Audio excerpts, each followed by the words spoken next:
الله الرحمن الرحيم.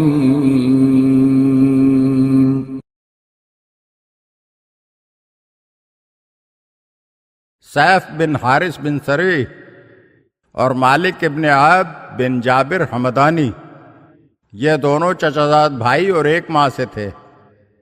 میدان کربلا میں پہنچ کر جماعت حسینی میں شامل ہو گئے۔ ان کا غلام شبیب بھی ان کے ساتھ تھا اور حملہ اولا میں شہید ہوا تھا۔ حنظلہ ابن اسد شبامی کی شہادت کے بعد یہ دونوں بھائی امام حسین علیہ السلام کی خدمت میں سلام آخر بجا لائے اور جنگ کرتے ہوئے شہید ہو گئے۔ جون غلام ابو ذر غفاری رضی اللہ تعالی عنہ نسلاً حبشی تھے۔ فضل ابن عباس ابن علی علیہ السلام کے مملوک تھے۔ حضرت علی علیہ السلام نے انہیں 150 اشرفی میں خریدا تھا اور حضرت ابو ذر غفاری کو ہبہ کر دیا تھا تاکہ ان کی خدمت کریں۔ حضرت ابو ذر غفاری رضی اللہ تعالی عنہ کی رحلت کے بعد وہ حضرت علی علیہ السلام کے پاس آ گئے تھے، پھر امام حسن علیہ السلام کے ساتھ رہے اور آخر میں حضرت امام حسین علیہ السلام کی خدمت میں تھے۔ ان کی شہادت پر امام علیہ السلام نے دعا فرمائی، خداوندہ اس کے چہرے کو روشن کر دے، اس کے بدن کی بدبو کو خوشبو سے بدل دے، اور اسے صالحین کے ساتھ محشور فرما، اور اسے محمد و آل محمد علیہم الصلاۃ والسلام کی حقیقی معرفت رکھنے والوں میں محسوب فرما۔ غلام ترکی حافظ قرآن حضرت امام حسین علیہ السلام کے غلام تھے، جن کو آپ علیہ السلام نے اپنے فرزند زین العابدین علیہ السلام کو ہبہ کر دیا تھا۔ جنگ کر کے انہوں نے بہت سے لوگوں کو قتل کیا، بالآخر زخمی ہو کر گر گئے۔ امام حسین علیہ السلام ان کے سرہانے تشریف لائے اور گلے میں باہیں ڈال دیں اور اپنا رخسار ان کے رخسار پر رکھ دیا۔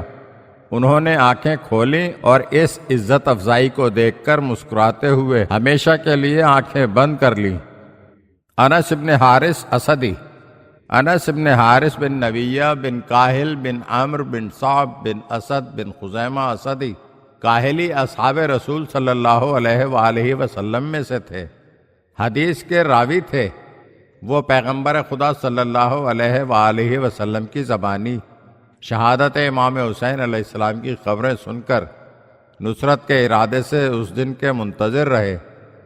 سانحہ کربلا کے موقع پر وہ بہت عمر رسیدہ تھے، مگر جذبہ ایمانی ایسا رکھتے تھے کہ امام حسین علیہ السلام کے ساتھ کربلا پہنچے، اور روز عاشورہ اجازت جہاد حاصل کرنے کے بعد انہوں نے امامے سے اپنی کمر باندھی اور بھاؤں کو جو آنکھوں پر لٹک آئی تھی اونچا کر کے رومال کو پیشانی پر باندھا۔ امام علیہ السلام نصرت دین میں ان کا یہ اہتمام دیکھ دیکھ کر رو رہے تھے اور فرما رہے تھے، شکر اللہ لک یا شیخ، یعنی اے بوڑھے مجاہد، خدا تیرے حسن اول کی قدر کرے۔ بالآخر وہ جنگ کر کے درجہ شہادت پر فائز ہو گئے۔ حجاج ابن مسروق یہ کوفے کے معزز باشندے تھے۔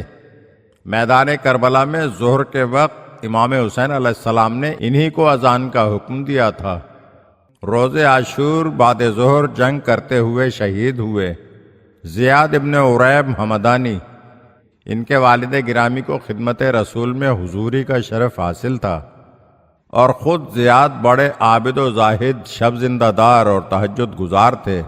بالآخر وہ جنگ کر کے درجہ شہادت پر فائز ہو گئے۔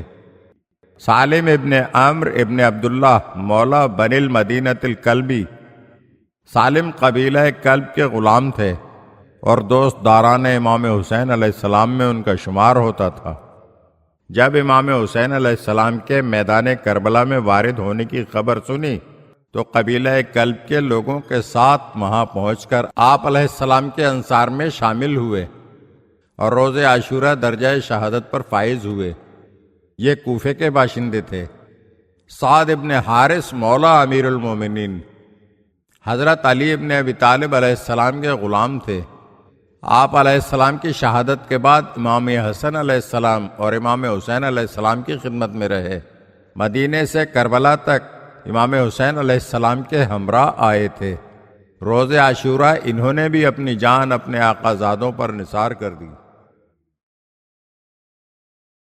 اگر آپ ہمارے چینل کی نئی ویڈیوز دیکھنا چاہتے ہیں تو ہمارے چینل کو سبسکرائب کریں اور گھنٹی کے بٹن کو دبائیے تاکہ ہر آنے والی ویڈیو آپ کو جلد موصول ہو سکے۔ اور ہاں، لائک اور شیئر ضرور کیجیے اور اپنے قیمتی کمنٹ سے ہمیں آگاہ کیجیے۔